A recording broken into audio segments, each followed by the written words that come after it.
Le Conseil des ministres s'est tenu ce mercredi 10 août au palais présidentiel.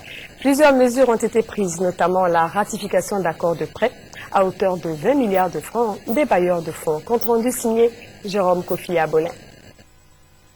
Deuxième Conseil des ministres depuis début de ce mois. Il y a eu du travail, assez de travail réparti en 3 grands chapitres pour les membres du gouvernement au grand complet au palais présidentiel ce mercredi 10 août 2011.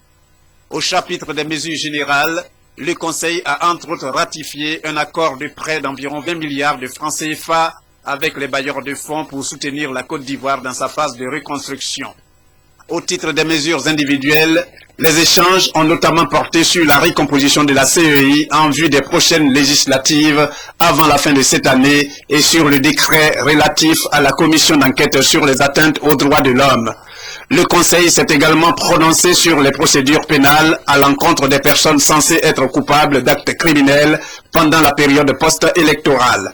Ces personnes, 37 au total à ce jour, seront jugées soit par les juridictions ivoiriennes, soit par les juridictions internationales, selon la catégorie des crimes commis. La liste des 37 personnes, vous savez qu'il y a eu 3 catégories importantes de crimes qui ont été relevés à l'occasion de la crise post-électorale.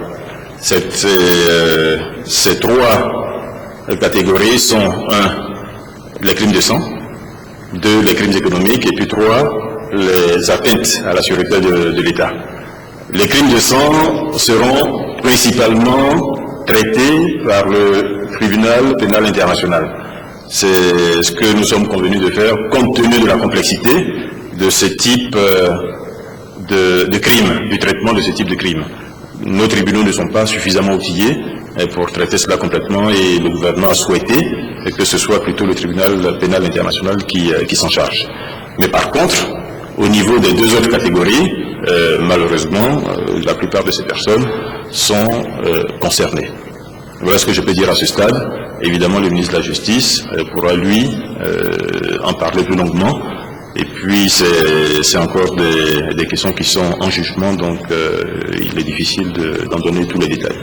Comme l'a indiqué le porte-parole du gouvernement, il y a eu certes une ambiance de dernier jour de classe lors de ce Conseil des ministres à la veille du départ en congé des membres du gouvernement, mais surtout, c'est de grands dossiers sur la vie de la nation dont il a été question à en juger par le temps qu'a duré cette rencontre entre 10h et 13h, soit 3 heures d'horloge.